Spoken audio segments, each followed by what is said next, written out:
नमस्कार, मैं सुनीली पवार आप सभी का गणेश ज्योतिष में स्वागत करती हूँ। तो दोस्तों, आज हम बात करेंगे आत्मा कारक ग्रह के बारे में। कई सारी रिक्वेस्ट आई थी, तो आज सोचा चलो हम इस बारे में बात करते हैं। आत्मा कारक ग्रह का अर्थ क्या होता है? आत्मा कारक जो थियरी है, यानी जो कारक ग्रहों की थियरी है, वह जैमिनी ऋषि ने बहुत ही सुंदर तरीके से लिखा है और उसका विवरण किया हुआ है।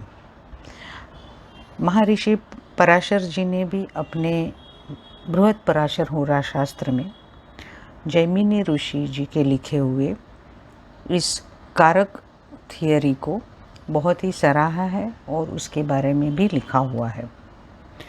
दोस्तों, जब हम आत्मा कारक ग्रह की बात करते हैं तो आत्मा कारक ग्रह का अर्थ यह होता है कि हम सभी कोई ना कोई ग्रह लेकर पैदा हुए हैं और उन सभी ग्रहों की कोई ना कोई डिग्री होती है, अंश होते हैं, और उस ग्रहों के अंश अनुसार ही हमें नक्षत्र प्राप्त होता है। क्योंकि जो अंश में जो ग्रह रहेगा उस अनुसार हमें नक्षत्र मिलता है, ठीक है। और जो ग्रहों की डिग्री सबसे ज़्यादा है आपकी कुंडली में, यानी कि जो ग्रह सबसे ज़्यादा अंश धारक है, वह आपका आत्मा कारक ग्रह बन जाता है। समझ के चलिए कि आपकी कुंडली में जैसे सूर्य से लेकर शनि तक सभी प्लैनेट होते हैं और राहु केतु होते हैं, परंतु राहु केतु के बारे में असमंजस है। या तो कई लोग राहु केतु को भी आत्मा कारक ग्रह मानते हैं, कई लोग नहीं मानते। मेरा पर्सनली ऐसा मानना है कि राहु और केतु अगर आत्मा कारक ग्रह बन रहे हैं, या तो फिर समझो आपका गुरु आत्मा कारक ग्रह बन रहा है, यानी कि सभी ग्रहों के अंदर अगर आपका गुरु समझो 25 डिग्री का है और बाकी सभी ग्रह 25 डिग्री के नीचे है, तो इसका मतलब हुआ गुरु महाराज जो है वह आपके आत्मा कारक ग्रह है। और अगर गुरु 25 डिग्री का है और अगर राहु केतु भी 25 डिग्री के हैं, तो सिर्फ राशि बदलेगी राहु केतु की आमने सामने आने की वजह से।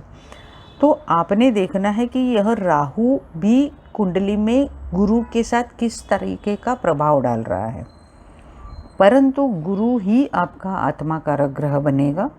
फिर आपने क्या करना है कि इस गुरु को आपने अपने लग्न कुंडली में उसको जांचना है, कौन से भाव में बैठा है, और यह आत्मा कारक ग्रह आपके नवमांश कुंडली में कौन से भाव में बैठा है। जहाँ पर भी आज आपका आत्मा कारक ग्रह जो घर में जाता है, यानी कुंडली के जो भाव में वह आपका ग्रह जाता है, उस भाव को यह आत्मा कारक ग्रह बहुत ही ज़्यादा प्रेरित करता है, यानी वह भाव को बहुत ज़्यादा जीवित कर देता है। और आपका पूर्ण दृष्टिकोण, आपका पूर्ण जो भी आपकी जो एक विजन है, आपका दृष्टिकोण है, वह सभी उस भाव के प्रति सबसे ज़्यादा बढ़ जाता है।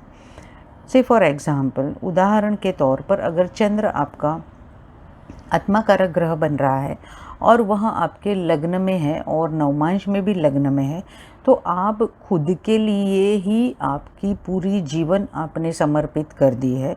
इसका मतलब कि रिस्पॉन्सिबिलिटी, यानी कि जिम्मेदारियाँ आप पर आ रही हैं, कई प्रकार की आपको ऋण निभाने हैं, आपको अपने आप को इतना प्रिपेयर करना है, इतना आपको तैयार होना है खुद के लिए कि आप आगे के कई समय तक, जब तक आप हो तब तक आपने कोई ना कोई जिम्मेदारियाँ बांटनी पड़ सकती है या तो उठानी पड़ सकती है। लेकिन चंद्र यह भी इंगित करता है कि आप सबसे पहले अपने खुद के ग्रूमिंग के बारे में, यानी खुद को कैसे आप सराह सकते हो, खुद को कैसे अच्छा कर सकते हो, इसके बारे में सबसे ज़्यादा आप ध्यान देते हो। इसी प्रकार दोस्तों, आत्मा कारक ग्रह जो हमारी कुंडली का होता है, उसे यह माना गया है कि वह आत्मा कारक ग्रह आपके पिछले जन्म में कई मायने में आपने उस ग्रह से जुड़ी हुई कई बातें आपने खुद को अनुभव की है और उस ग्रह को बहुत अच्छे तरीके से आपने भोगा है। इसीलिए यह इस जन्म में आत्मा कारक ग्रह आपको सबसे ज़्यादा अंश लेकर आपको मिलता है।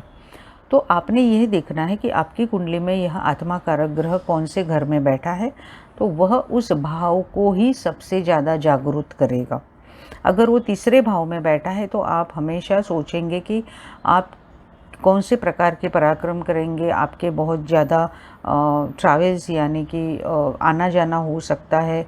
आपके भाई बहनों के प्रति आप सोच सकते हो कि कौन से प्रकार के ऋण चुकाने हैं, या तो कहीं ना कहीं उनके प्रति आपकी जिम्मेदारियां बढ़ सकती है।